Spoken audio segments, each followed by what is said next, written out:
When your controller calls, you must answer.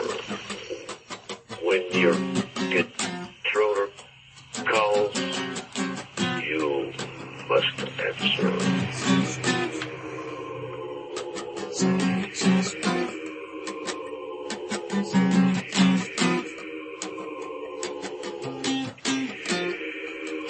When your controller calls, you must answer.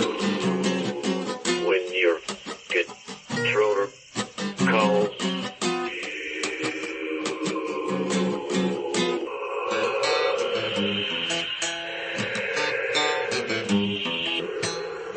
when your controller calls, you must answer. When your controller calls, you must answer. When your controller calls, you must answer. When your controller calls, when your controller calls, when your controller calls. Coming up next from the Grassy Knoll, a terrifying look into the Orwellian world of brainwashing, disinformation, and ultimately control over you.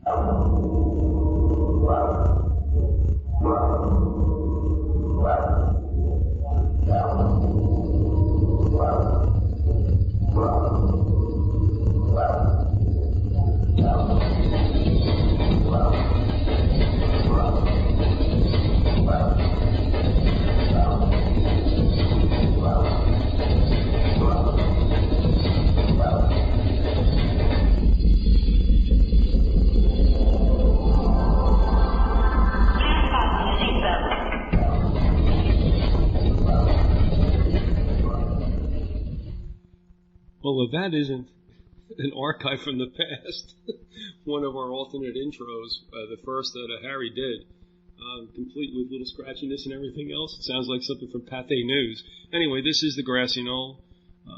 You're listening to this either on the Pasco Radio or remnantradio.org website on the streams. You hear it in our archives on Vyzygoth.com. And you can also listen to it locally live on AM 1610 WDCX. We have with us for our fourth round Andy Colvin.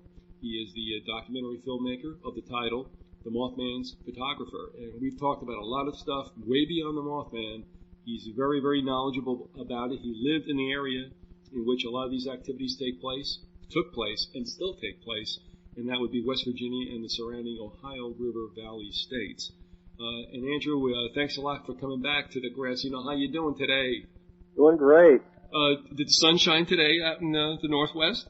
Absolutely not. So how many days running now? For almost 2 months straight. All right, this is a little minutiae, and we'll get on to things. But do you remember the Bill Cosby old album about Seattle, when he did a shtick about Seattle? I remember those albums, but I don't remember that one.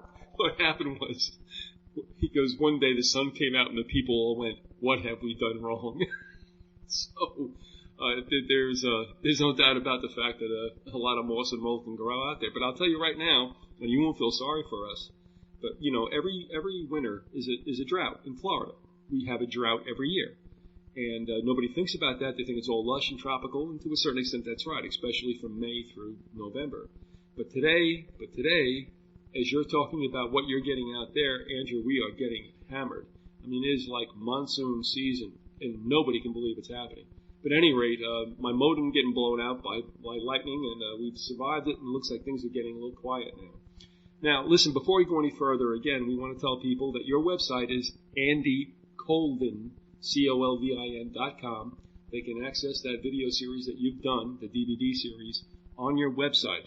But there are some other, I think, resources that you wanted to touch upon, and let's do that at this point. Okay. Well, in addition to the documentary, we have a soundtrack that came out before that. Oh. we do things backwards. I tend to do things backwards, I've found out. That's why you're on the Grassy Knoll. Go ahead. Well, it's interesting because I'm one Native American, and there's this is something I didn't know about until I started this documentary, but the Native Americans have a whole system of beliefs built around the Thunderbird, which, and I guess I should have said this first, I think the Mothman, the Garuda, and the Thunderbird are all the same creature. All right, let me stop you right there. I don't mean to derail you, but I've been meaning to ask you this in the last 3 series, so please just beg my intrusion. You know, I keep thinking, does the Phoenix fit in here somewhere, somehow? It's very related, that's for sure. And there's a similarity. Yeah, I think it is. It's just slightly different, but it's similar in the sense that both the Garuda and the Phoenix rise full grown. When the Garuda cracks from its egg, it's fully grown, and the symbolism comes across in the actual Buddhist practices of the Nath and Dzogchen traditions. They both still they don't worship the Garuda because it's not a religion; it's more of a practice. Uh-huh. They visualize the Garuda, and they talk about the fact that it's a symbolism. In Buddhism, you have all these symbolisms that are for different people. Depending on your own makeup, certain avenues are better for certain people. And the Garuda it's kind of a fast track. It's for people that are already sort of fully grown. Maybe and some people don't believe in reincarnation, but the Buddhists do. So if you've been reincarnated, you've reached levels of Buddhist thought in prior lives, you sort of come to this point where you're ready to awaken, and then you take fast track into Garuda visualizations. And it's akin to another line that people take is one that involves like meditating in graveyards at night. It's a very scary, hardcore thing, and the Garuda can be the same way. But the payoff, for the fear is that you make rapid progress toward your own personal self-realization.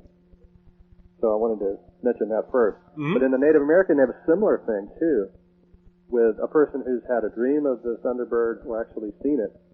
They have a society called the Heyoka Society, and this is in several different tribes. And in my own tribe, I'm a 16th Blackfoot and a 16th Cherokee. In the Blackfoot, they have a Heyoka Society, and they have it in the Sioux. And they have, you can go to any Northwest tribe, and they all have Thunderbird societies. But the Heyoka has their medicine men who, once you've seen this, it changes you. You have different perception of reality. You know that everything is not the same what it appears. And a lot of times these guys become healers, and they tend to do things backwards. That's one of the things they do. They're jokesters, and they come out, they're like sacred clowns. They come out rituals and clown around. Well, hold on a second. Okay, now you did this, so let me ask you this. Yeah. If we remember Little Big Man, you talked about doing things backwards. Do you remember the contrary in Little Big Man? Absolutely, yeah. That's exactly it. Is that it?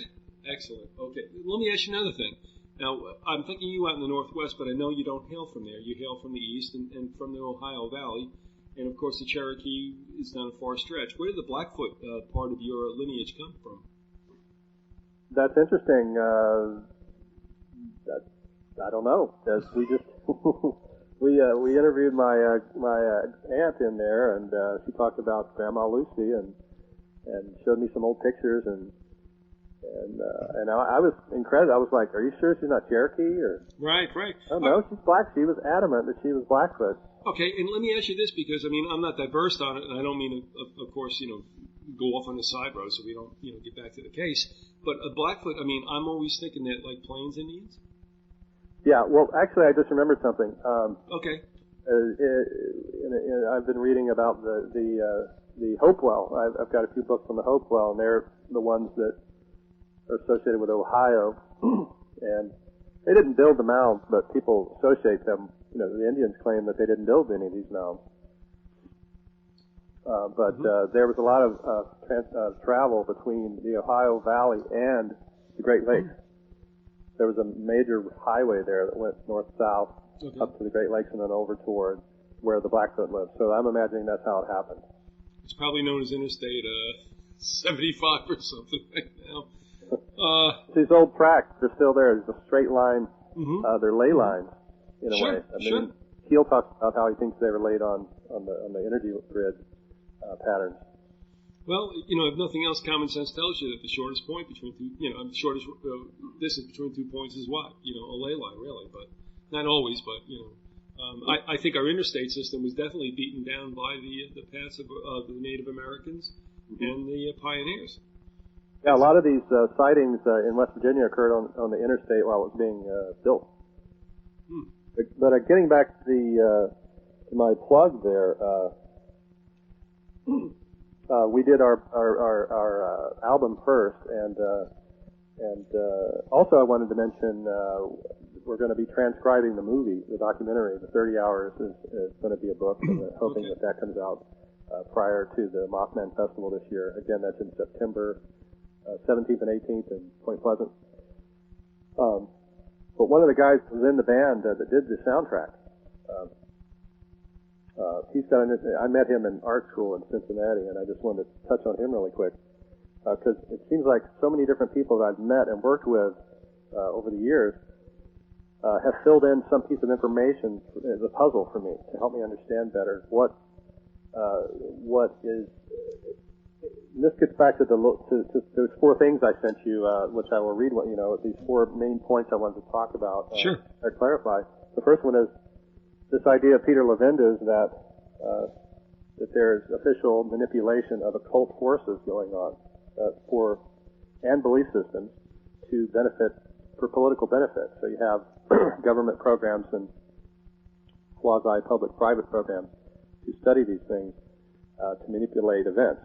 And getting back to my friend, he filled in some of the pieces for me for Ohio of what might be happening in central Ohio that fits into that overall manipulation of mindset, if you will.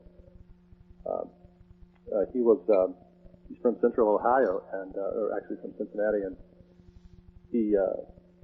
when I started realizing, he had all these important families. Even my classmates. I went to the art academy, and a lot of private, wealthy kids there, and that was where I found out that George Bush, the Bush family, was from Ohio, because they would come into town and stay with my friend's family, or visit, or go to parties. And actually, the Bushes stayed with the Lindner family, which is they own Chiquita, basically. Chiquita used to be United Fruit.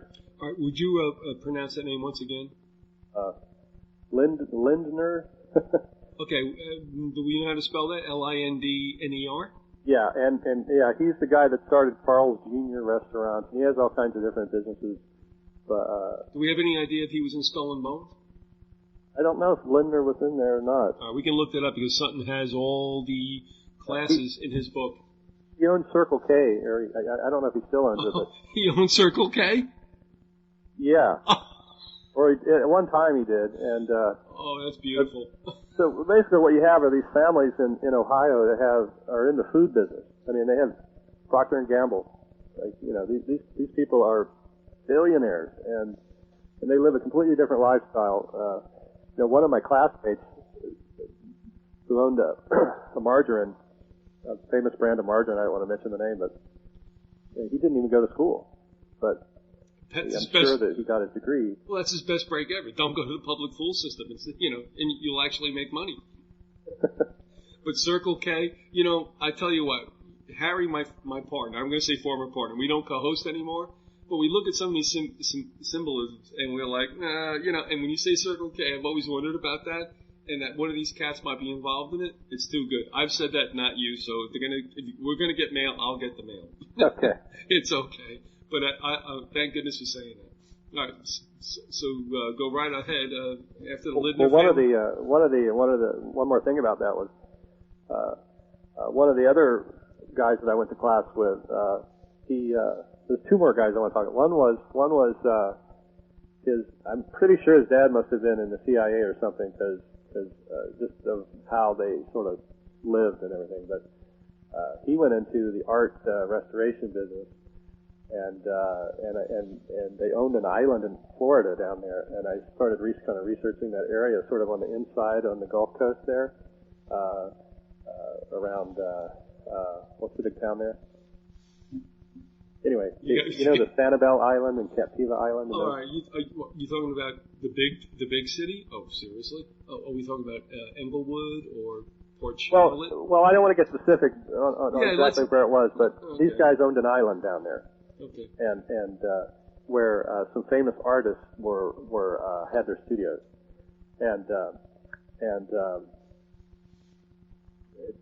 I later found out by researching John Judge, his stuff, that this was a CIA enclave, and so you kind of have these art and CIA links going on. That was kind of my point, was that I found out by my experience there that there's there's a book out. I can't remember her name, but it's about the CIA and how they backed a lot of these postmodern painters like Rothko, and he's the guy that threw paint of Pollock.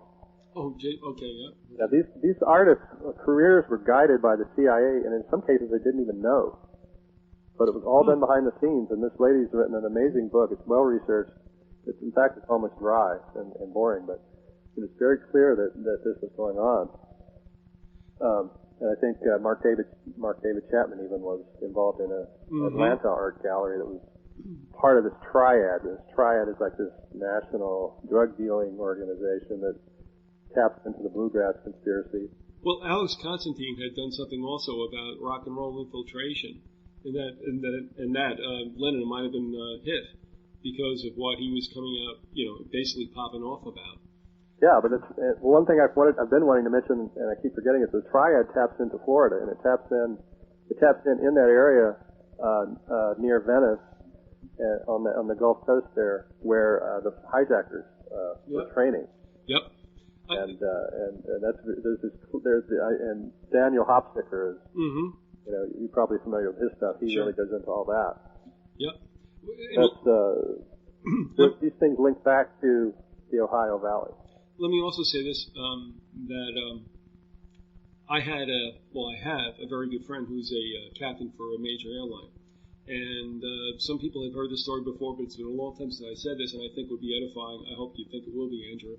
But this was the case. He flew with two individuals at separate times who both regaled him with how they bridged their careers from the military to the commercial with running dope for Iran-Contra. Okay? Now, one of them went down in a drink in the Gulf, and he knew it was at dusk. He knew the Coast Guard wasn't going to come out because they knew by radar and the profile that this guy was a drug runner. So they didn't go out. They figured let him drown. The heck with it. Unfortunately, the gentleman didn't drown. He was sitting on the top of his plane, what was left of it, and the Coast Guard came out and reluctantly took him back, and they couldn't turn him in because they knew he was part of the program. So when you talk about Florida, and it's very, very interesting involvement, of course, not mainstream, but under the radar, about running dope and stuff, and people will tell you in this state, and I've seen it myself, I'm sorry, but I mean, there's been drop-offs in broad daylight. They are absolutely bold about what they do. And people on the Gulf Coast will talk about late-night runs, at 4 or 5 o'clock in the morning when nobody's supposed to be in the air, and they know exactly what's happening. You catch my drift? Well, we even had, I'm glad you mentioned that, because I interviewed a guy in the documentary who saw Mothman in 2001, right after 9/11. He saw it in Florida. And he was wanting to know what it was all about. And I was joking at the time, and I said, well, it's probably Mothman wanting to tell us to look in Florida for some more angles on this whole web. Mm-hmm. And that was up on the northern border near Georgia. Was that correct? Yeah. All right, and you have to realize something, and I don't know if you know that, and this could be a coincidence, but I'm going to throw it out to you. You understand where Georgie hung out on 9/11 in his brother's state, right? Now, there's things that we've talked about in time gone by, and they may be sucked down the memory hole, but Andrew, I will tell you straight that there were 2 executive orders enforced by Jeb Bush. Are you aware of this? No. Do you know where I'm going with this? Maybe. All right. What he did was he activated the National Guard, which is not unusual from time to time. But, of course, there were no hurricanes down here on the horizon. So one of them was activated, I believe, on Friday, the Friday before the Tuesday, okay, which was 9/11. And he activated the second one on 9/11. That second one was activated before New York or Washington or Pennsylvania ever enacted any kind of emergency orders. And so that's kind of interesting that this state would have those 2. Well, his brother was the head of security at the World Trade Center, right? Did we talk about that? That was Marvin.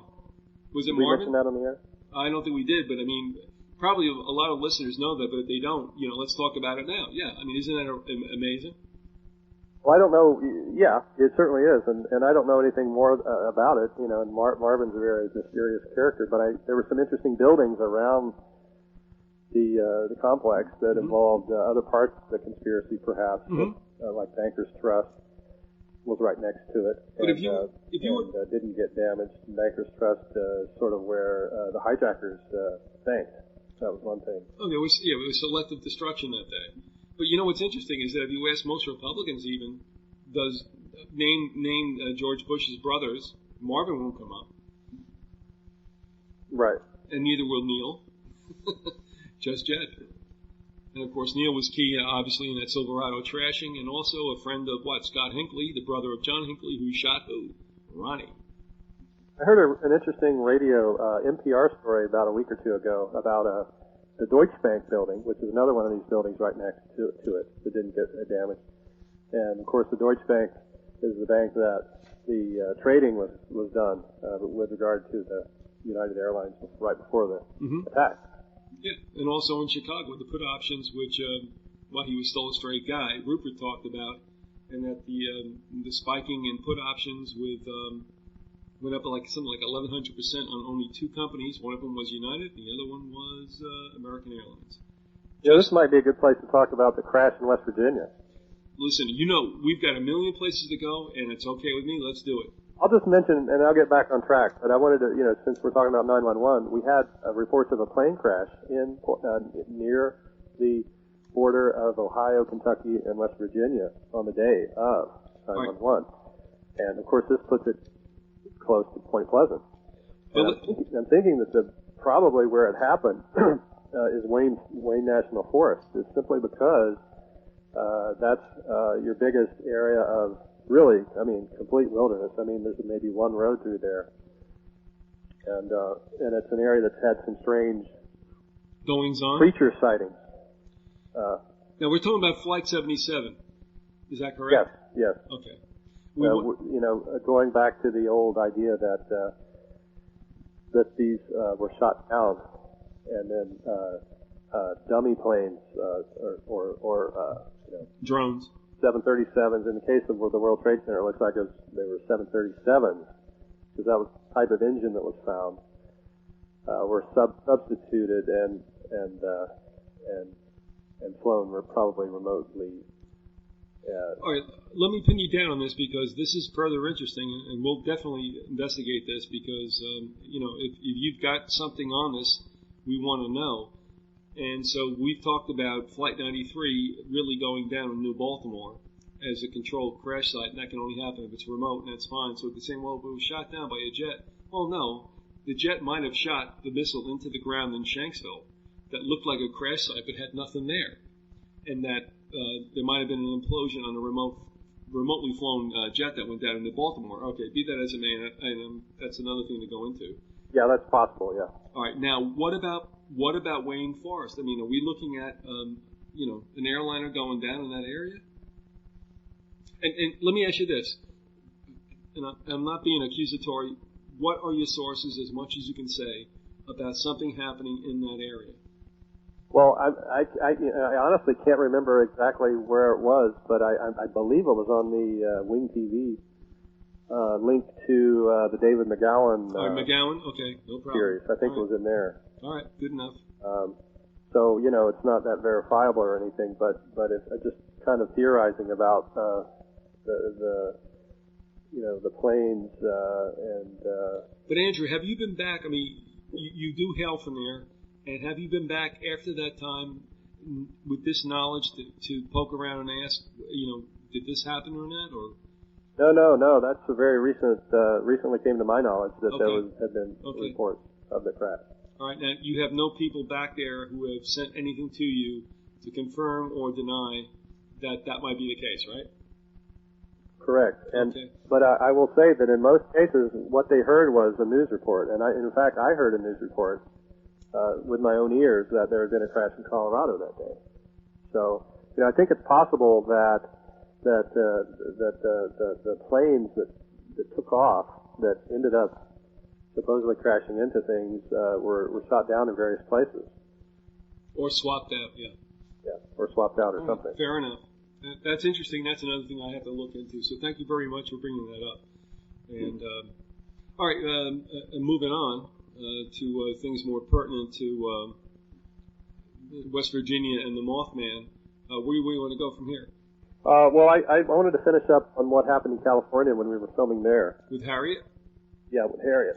All right, will you just refresh people's memory as to who Harriet was and why she factors into this? Well, yeah, Harriet is my childhood friend. We sort of had a Harry Potter thing going. We had Harriet and Tommy and myself, and we were having these things happen, and everyone seemed to pick up certain talents and things, and hers seems to be real psychic abilities and healing abilities. And several times in the filming process, I tested her out on various things and found her to be accurate on several different predictions. And I think we left off, we were talking about Orinda, California, which is a town that has the same name as the Thunderbird's Energy. Mm-hmm. And by the way, we went to Maui and did some filming, and we were looking for some Black Panther sighting witnesses. And they turned out to live on Orinda Road. Are we talking about Black Panther militants or really Black Panthers? Oh, no, actual Black Panthers running around. Four-legged animals. And I'll make a quick link to Union Carbide here. Union Carbide has a black cat as its it's probably just mascot. Probably just a coincidence. Yeah, probably just a coincidence. But this Orinda name came up 3 times, and when we were in California at that Orinda, we found out about the lady who had studied the paranormal there, who had been involved with the Nine and the Philadelphia scientists who invented the helicopter, the implant, the black box mind control thing device, and that she had been involved in some things like October Surprise and wandering bishops. These are these fake churches that are used as CIA fronts. Mm-hmm. And it's funny because not long after we were there was this one-of-a-kind Mothman sighting down north of there. If you go from Orinda and go straight over to Devil's Mountain and then down the other side of it, you bottom out there into the north end of the bay, and that's where a Mothman was seen over these refineries that we had visited when we were there. We had gone to these refineries for some photos. We actually tried to sneak in and get up on top of the hill because some of them are on the hill and then some of them are down in the valley. There was a Mothman sighting there, and it was right over the Concord Naval, right next to the Concord Naval Station, which kind of piqued our interest. We didn't quite know what the significance of it was, but it was the following summer when there was this shoot down of a missile that Harriet and her friends witnessed. It looked like a laser shot it down. That may have been what, assuming that the Mothman trying to clue us into things, that could have been what it was trying to clue us into. You're talking about the Bay. You're talking about San Francisco out on the West Coast, right? Concord and all that? Yeah, the San Francisco Bay. Right. But another thing that happened was that we had another one-of-a-kind Mothman sighting up in Alaska in 2003. And I emailed Harriet, so I have all this stuff as proof of this. I emailed her and I said, what's up with the Mothman in Alaska? She goes, it's going to be an earthquake. 2 days later, there was an earthquake in that area. Then we had the sniper. We had the DC sniper which is kind of an interesting story. No doubt. You and I talked about the way they were caught, Mm-hmm. that they were caught with this, what appeared to be a mind control kind of phraseology about the duck in the noose. And then suddenly the next morning these guys are found, in a rest area, which is where you'd never want to go if you were trying to hide out from the cops. Yeah, but Andrew, when we heard this thing, of course we saw, every morning we watch the Today Show just to get the daily lies before we go to work. And we saw Moose out there in a pre-dawn, interview, and he's going on with this this way out little ditty. And I'm like, okay, what's up with that? And the next thing you know, these guys are caught in some rest area, but it's like, all right, how do you do the jump by finding these guys? I mean, there's a million people in the world along the I-95, everywhere else that pull into, rest areas and snooze. You know what I mean? It was like, well, okay, but why did you guys know to go to that particular place? But be that as is, would you agree that there might have been an MK Ultra triggering mechanism in that little Cherokee axiom? Yeah, well, the story that they use, the duck in the noose, is about Patsy. Is a story of the wrong person being caught, right? So these guys were Patsies, and it's interesting because there's lots of interesting things about it. One of them is the fact that they attended a mosque a block away from my house in Seattle. They attended a what? They attended a mosque in Seattle. A mosque? A block from my house. A mosque, M-O-S-Q-U-E? Yeah, they were Islamic. Okay. Now, whether I'm assuming that they were really Muslims, but his past, the older, what was his name? Oh, you got me on that. Can't remember his name, but he was, he had this history of going to and from the Caribbean, and it appears that he was ferrying, people in and out, and he had all kinds of identification, and kind of things that spies do. Yeah, agreed. And then his whole history at the Monterey, he was at the Monterey Language School, which is usually a spook, school. Hideout, yeah. Was his name Williams? Is that right? Yeah.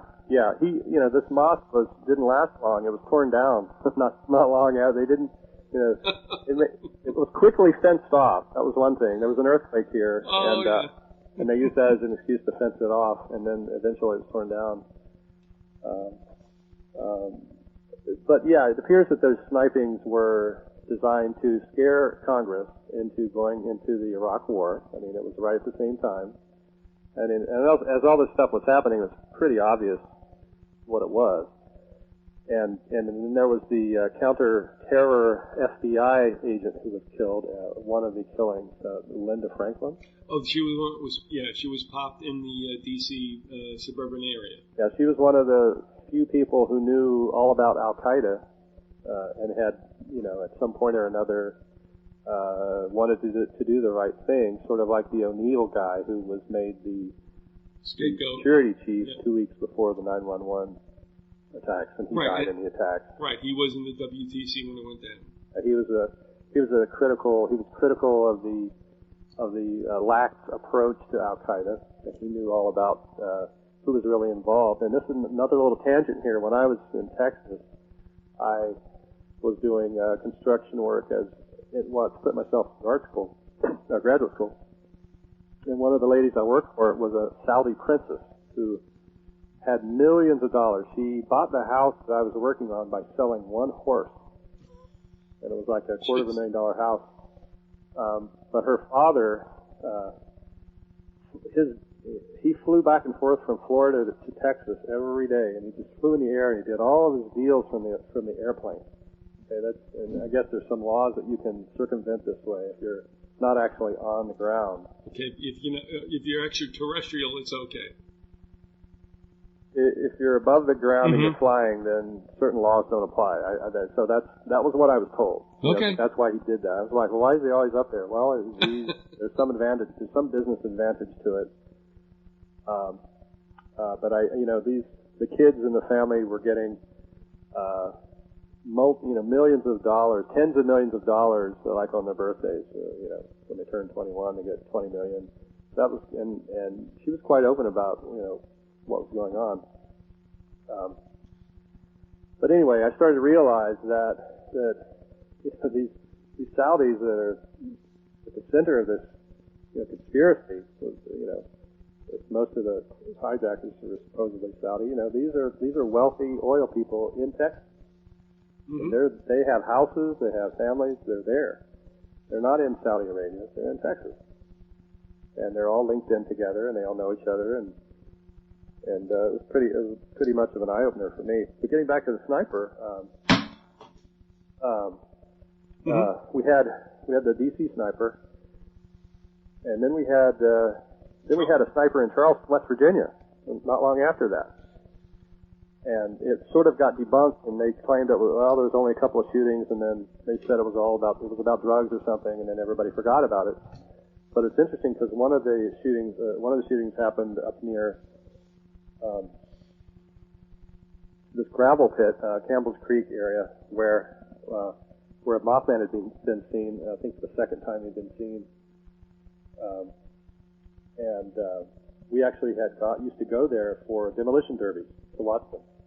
And we almost got killed on the way to one of these by some guys that tried to run us in the river. And they tried to run us in the river at Magic Island, which I've mentioned before. It's this confluence of the our rivers where a lot of strange things have occurred. They had a bridge collapse there that killed some children.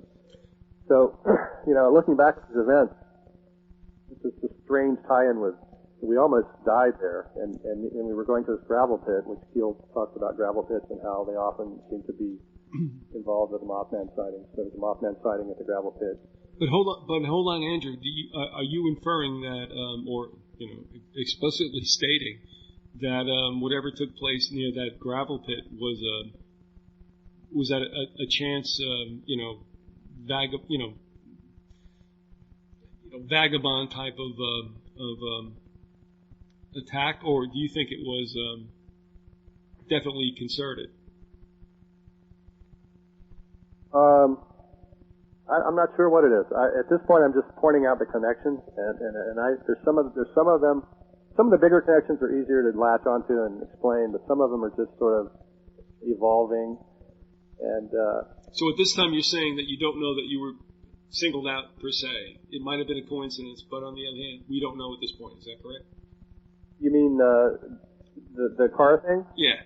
Yeah. Well, no, that was just an event, but there's I think there's an energy force there that if people, if these guys mistook us for somebody else or something and tried to kill us, that I don't think they meant to, but I just think that there's an energy force at some of these places that it can go awry. For instance, at the Mothman Shrine, after Tommy moved, another guy moved in, and his family was involved with the Knights of Pythias, and Pythias had a camp near this gravel pit, and actually the camp was very near this where this Layton family was that were involved in Jonestown. Okay, so but at this Mothman Shrine, people would sometimes get in fights right in front of it. I almost saw a guy kill another guy there. It was just out of proportion, I think, to what you'd normally see. So you think that something's taking people over there? It affects people. Okay. So anyway, these shootings kind of related to this Mothman sighting spot and to where this Layton family is from. And Harriet and I asked Harriet to predict what she thought would happen next. And she goes, well, he's going to stop. And then he's going to start it somewhere else. And I noted that way and have my emails. And sure enough, a few weeks later, it started again in Columbus, which is where she lives. And then, of course, a lot of people know about, this is a much more famous, series of shootings, the Columbus sniper. And it turned out that a friend of hers knows the sniper's family. And he was under psychiatric care for years, so it's hard to tell, if he was just naturally crazy, and never was influenced in any way, to go in any direction like shooting people. But you don't know. Once somebody's been in the chair and under medication for a while, especially in a town like Columbus, where you have so many conspiracies. But Andrew, Columbus doesn't come up on the scale for most of us. When we take a look around, for weird happenings or government clandestine operations. But again, when you mention this, and I was not really cognizant of the Charleston sniper, but you have the D.C. snipers, the Charleston snipers, and the Columbus sniper. And it all still goes around the same area. Like there's some kind of nexus in that Ohio River Valley, which... Well, the anthrax that was used after 9/11 was made in Columbus. It was manufactured there by Battelle Industries and was destroyed within 3 days of the attacks. What industries? Battelle? Battelle. Oh, Battelle, okay. They have a lab there called the West Jefferson Lab. Okay. And someone did an article in Paranoia magazine about all the links from Battelle outward. And it's an amazing graph. If anyone could find that article, you could ask Paranoia and they could tell you which one it was. Okay, an amazing chart of all the links. It involves all of these different corporations, including Carbide and others. Columbus is the place that the JFK conspirators kind of fled to get away from Jim Garrison. Well, there were stories that the limousine, the car that Kennedy was in, was brought to Columbus. Have you heard that? Oh, really? Oh, yeah. Well, Phelps covers that in Vatican Assassins. I think that car found its way through Columbus, and the person that was in charge of making sure that car was never found in any way, shape, or form was Lee Iacocca. Wow. So I don't think I'm talking, out the side of my neck. I believe Eric did document that in Vatican Assassins, Eric John Phelps. Go ahead. Well, one more thing I forgot about the DC sniper, the white vans. Remember Yeah, the white vans. Really appeared, and these are probably who was really doing the shooting. It was the team in the white van, right? Probably some professional guys. Well, the government is known to use their vehicle of choice is a white van. Well, not long after that, I found an article in the New York Times about a data mining company in Georgia. I think it's in Georgia, called Iron Mountain. And of course, that sort of harks back to the old report from Iron Mountain, which has seen its way through so many researchers' files. But their emblem is a triangle, very similar to the Triad Triangle. What a surprise! And the article is about white vans, and because they were kind of making a joke play on. This was kind of after the sniper, and so everybody was kind of joking about it.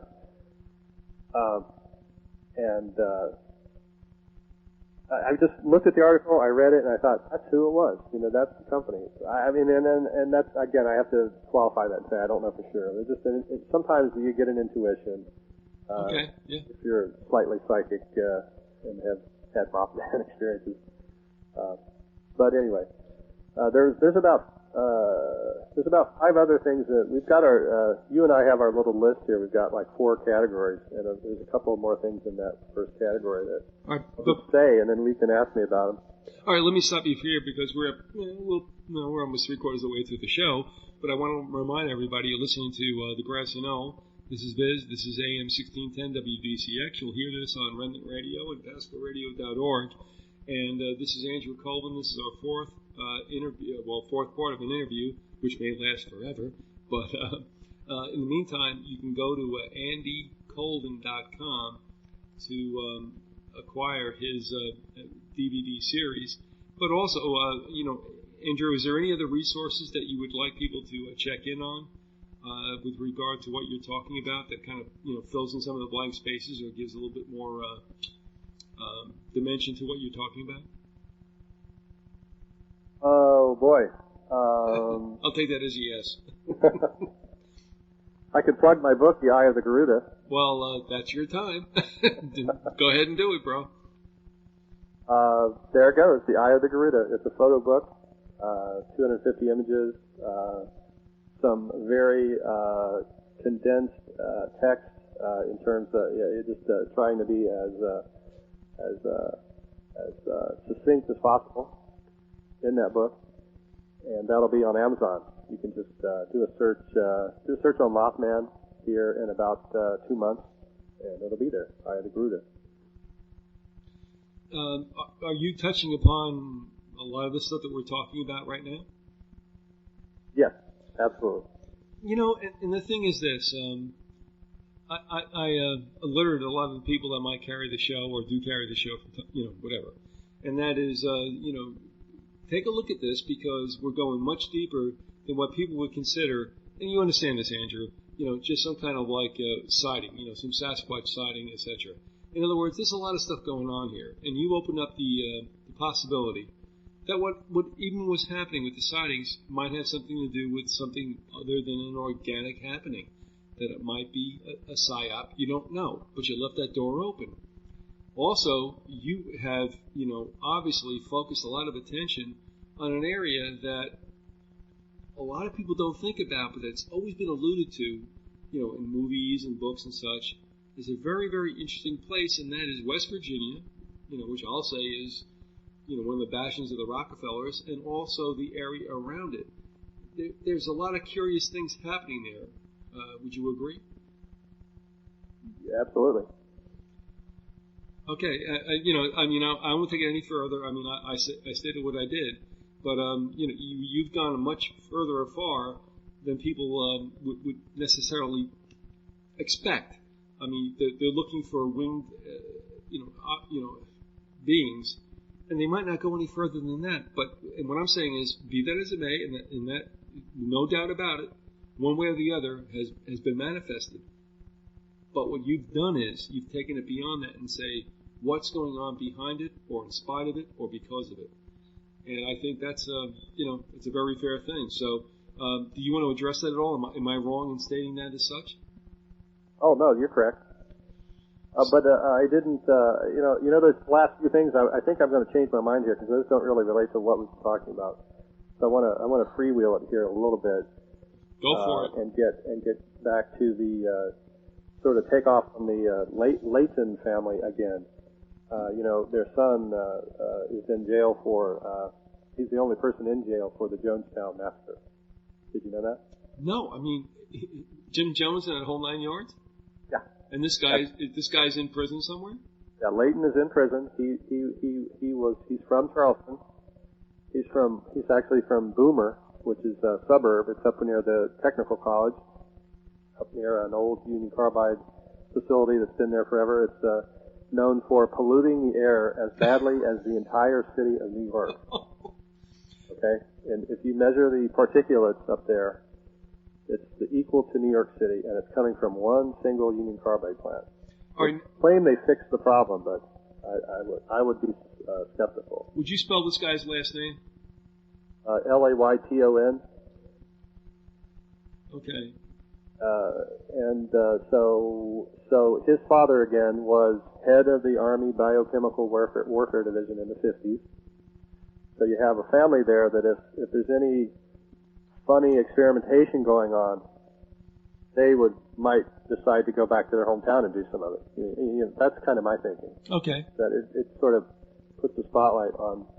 A lot of people think Mothman was a chemical genetic mutation, and here we have people that are in charge of the entire operation living there and being involved in mind control ops like Jonestown.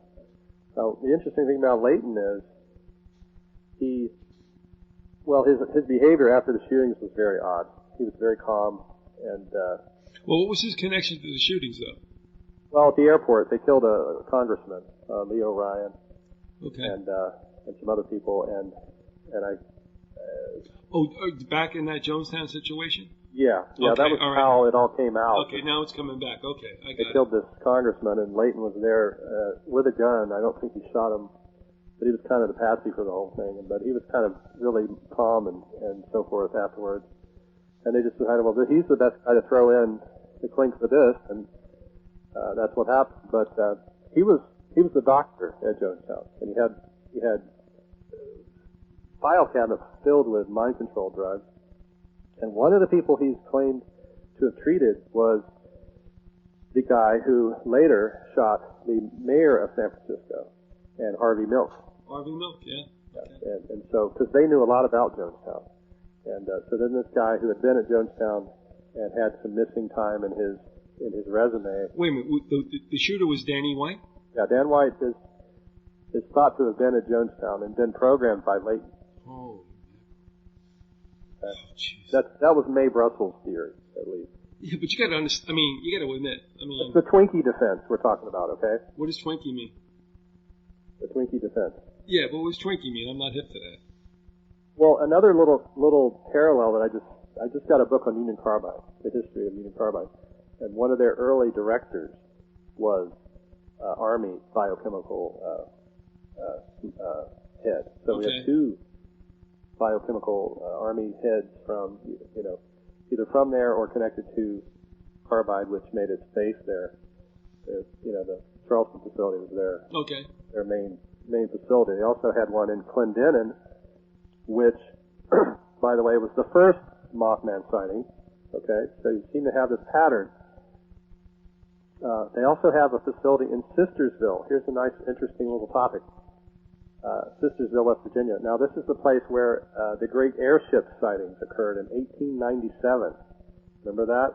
No, I wasn't there for that one. Well, this is a famous airship sighting thing that occurred mostly in Texas. So there's books that have been written about the Texas airship mystery. But are you talking about UFOs, dirigibles, or what? And now we're back to UFOs, and in some ways, I think UFOs are also ciphers for this process. There could be. Okay.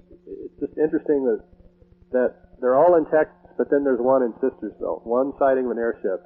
It just begs investigation. It's saying, look at this. This is an oddity. Well, Carbide has a facility there. Union Carbide had a facility in Texas at the late part of the 19th century? Are we talking about 1897? Well, they didn't have a facility. I don't know. I haven't read the book entirely, so I don't know yet. Okay, all right. But some of them came online later in the, like in the 20s or something. Okay. But that year, 1897, was, I just noticed it because I was reading, was the year that they had their first official research reports written up. Okay. So it's like a date of interest in the company. They made a point of mentioning it in the book. And we're kind of getting into, ifs and buts on that, but I just thought I'd throw it out as something I came across today. Well, let me I come across a lot of these, and some of them I let go of because they're not going anywhere. Let me ask you this, and this is pretty inflammatory, and just answer it the best way you can, and the way you should. And that is, Union Carbide seems to have a little nefarious presence. What happened in Bhopal, was that clearly an accident, or do you have any information that it might have been, shall we say, a test? No. All I have is an interesting advertisement from Union Carbide from the 60s, I think it was, early 60s. What, like a classified?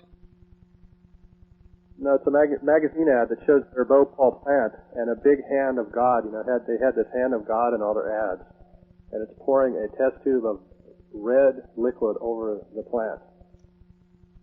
I mean, it's totally what's the word? Prophetic? Yeah, prophetic. You had that graphic? Yeah. Can I ask you to send it? It's been bandied about here and there. Other people, it's in the Bhopal books. Okay.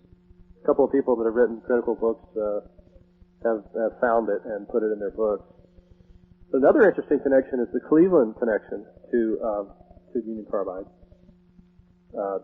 One of their big building blocks when they first started was out of Cleveland, the Electrometallurgical Company, which was related to Standard Oil in some fashion. And in fact, they were taking cast-off substances from the Standard Oil processing facility in Cleveland and using it, shipping it down to Charleston, and using it for parts for their electrometallurgical operations. So, they're starting to see more links, between carbide and other, petroleum companies and how it all sort of works. Where's Carbide's headquarters at? Is it in fact Charleston? New York City, the corporate headquarters. All right, where does the deal? Where does this stuff really get done? Well, it's all over the country. They have facilities out in Colorado where they do the uranium mining, and again, here's another odd coincidence. How did I end up in these uranium carbide towns in Colorado? But I was driving through Colorado, doing this series of photographs. It's going to be in the book, The Eye of the Garuda. Okay, there's most of the pictures in there relate to documentary or relate to previous work I've done where these symbologies have come out. So I'm driving through there looking for photos for this series, which was a flying terrorist series. I was dressing up like a flying terrorist and photographing. I would travel with someone and they would photograph me at national monuments. So we're looking for places, and we end up in these uranium mining towns in Colorado, and they're owned by Union Carbide. The town is run by Union Carbide, and I think they've sold them now to, I can't remember which company, Martin Marietta, I think. Yeah. Oh, gee, what a surprise. Okay, that's cool. And that's what the whole Michael Moore thing, Martin Marietta. They were mining in the middle of the night in the national forest. That was one thing we noticed. They weren't mining during the day. They're mining at night, so they're up to something. Mm-hmm. All kinds of traffic in the national forest there next to the town all night long. Mm-hmm. But just to give you, it was so creepy. It was like a company store from the early 1900s or something. The towns were so depressed, and they had a big radioactive toxic pool fenced off, right? It's like a place to evaporate, or I don't know exactly. In Charleston, they have these evaporation pools that will turn all different colors: red, green, blue. They smoke. You don't know what they're releasing. And so they had one of these pools, and the town was called Nuclear. So they even named the towns after nuclear, names. Uravan. Some of them would be would go the opposite direction. Naturita, like give it an environmental name. Yep. But there's just these series of towns that are all run on Union Carbide, and they had the pool the radioactive pool next to the swimming pool. I mean, we're talking about 30 feet apart with a fence, with a little chain link fence between. So there appears to be no regard for the people. Human life, yeah. Living there. You get it. Well, of course not. Yeah, really, really sad. But kind of lost where I was heading there. Well, I'll tell you what. At this point, we're kind of running out of time, also. Yeah, I branched off there onto a side road. Yeah, but that's this whole deal. I mean, this is what's so fascinating about the whole thing. I mean, the fact that you don't have it all marshaled the way you want to is no detraction whatsoever. The fact is that this is so labyrinthine that it's fascinating. I mean, we could do this like we might be like 60 years old and still doing the show. But like I said, I'm being generous with your time. But I mean, you've hit on something without a doubt, and in a way, I guess this might be the first show where you're starting to evince what you found, and we're really happy to air that. And of course, we hope that not only the DVD but the book you do really finds favor with the population, because people really need to know about this. This is not fooling around stuff. And once again, we're down to about 3 minutes. Your website is andycolvin.com, and if you go to film, you'll find out the DVD series. But you will soon be coming out with a book. Is that right, Andy? Yes, 2 to 3 months on that Eye of the Garuda, and then we're going to have a book which is built off of the documentary specifically coming up later this year. It's going to be just text only. Okay. Transcripts, interviews with all the different witnesses that I talked to, and probably even some transcripts of our interviews that we're doing now. And Andrew's not heard this before. We did not discuss this, but We talked about it a little bit, and that is this might be a CD collation that we do unto itself, like we did with the Collins brothers. But no, I mean, what you've done, I think, is immense. And the fact that you're doing this, sometimes I don't know how you sleep at night, but I mean, I'm fully supportive that you're doing it. Is there anything you want to give us as far as parting comments as we kind of dwindle down to the last 2 minutes? One little detail I forgot, just to finish up on the Twinkie guy, the town of Boomer that he's from. I went to a camp there, because again, the guy that took over the Mothman Shrine house, part of that, the Knights of Pythias, is that I found out later on the mind control discussion list that researcher Kathy Kasten pinpointed or fingered the Knights of Pythias as a mind control society, and she named, I think, Reading, PA as a town where they did a lot of things, and I guess her father was in it and had maybe tried to program her. I can't remember the details, but here we have a mind control secret society in Boomer with this Leighton family and West Virginia Technical College, the Union Carbide plant, melting New York City volumes of pollution, and Well, let's leave it right there, because now the Pythias, secret organizations, we like that kind of stuff. So let's pick it up when we do it again for part 5. Thank you very much, Andrew Colvin. The site is andycolvin.com, and we're going to go again. And thanks, Andy, for being with us. You're welcome. Thank you.